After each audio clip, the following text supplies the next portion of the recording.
guys, what's up? I hope you all are doing well. So आज चाहिँ हाम्रो school बिदा छ है. सो म चाहिँ यसो बिदाको दिनमा आज यसो जङ्गलतिर जाम न हैन, आन्टीहरूले जाम न त भन्नुभयो. सो त्यो भएर म पनि जाँदै छु. अनि सायद फर्स्ट टाइम होला म चाहिँ यसरी यो घाँस काट्न जानलाई. अरु बेला चाहिँ अलिअलि कतातिर जान्थे पहिला है. रुखमा चाहिँ म जान पनि सक्दैन. सबै हाम्रो आन्टीहरूले काट्दिन्छु, तिमीलाई चिन्ता नगर, हिँड मात्रै भन्नुभएको छ. सो म चाहिँ आछु. अब उहाँ चाहिँ हाम्रो हजुरआमा हुनुहुन्छ, उहाँ चाहिँ हाम्रो आन्टी. हाई भन्नु आन्टी. उता चाहिँ हाम्रो दिदी. दिदी हाई भनिदिनु त.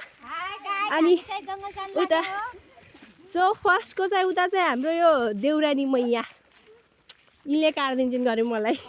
मेरो सट्टा हाम्रो जङ्गल सबै खडेरी पुर जस्तो भएको छ गाइजहरू. उता बिचमा चाहिँ हरियो छ है, यो छेउमा भएर हो गाइजहरू. हामीहरू चाहिँ अब के गर्छौँ, मतलब के गर्छौँ भने घाँसहरू काट्छौँ. अब कसरी काट्छौँ, के काट्छ, रुखमा गएको कतिको एक्सपर्ट छु म, सबै देखाउँछु गाइजहरू. म यहाँ स्कुल जाने मात्र होइन, म यस्तो घाँसहरू पनि काट्छु भनेर अब देखाउन लागेको बिदाको दिनमा. हेर्नु होला.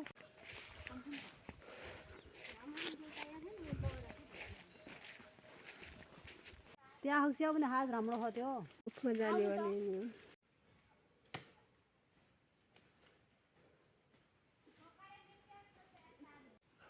हेर्नुहोस् गाइजहरू, यति माथि माथि गएर काट्दै छिन् हाम्री देउरानीले.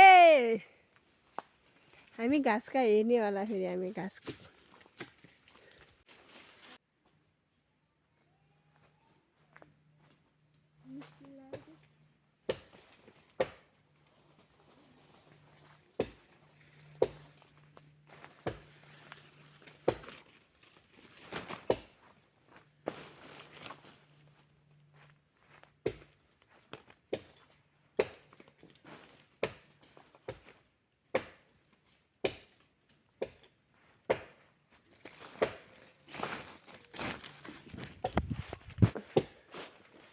भयो. अब भारी बन्दैछ घाँस.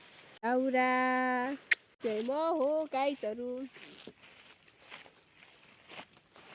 त्यहाँ चाहिँ नयनसरी छिन्.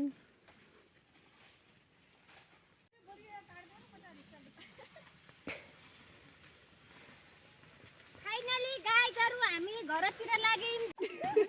ल आऊ.